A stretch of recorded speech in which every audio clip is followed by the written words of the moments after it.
காலம் என்ன தெரியுமா? 2.5 லட்சம் ஓட்டு எடுத்து நம்ம வீட்டு பெண்ணை பாராளுமன்றத்துக்கு அனுப்பிச்சா எதுக்கு ஒரு மூதேவி முண்டை வந்து உட்கார்ந்துன்னு கேள்வி கேட்கும்.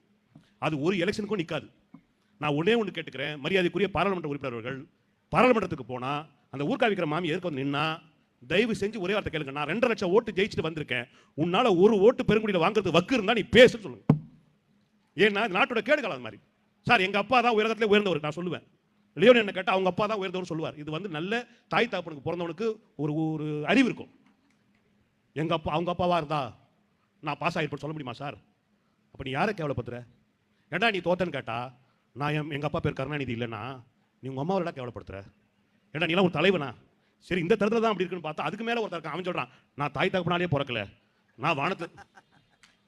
ஐயோ, நான் எல்லா மனிதர்களையும் போல் இயற்கையாக பிறக்கவில்லை, கடவுளால் அனுப்பப்பட்டவன். உங்க அப்பா என்னதான் பண்ணிருந்தானு தெரியல. அதான்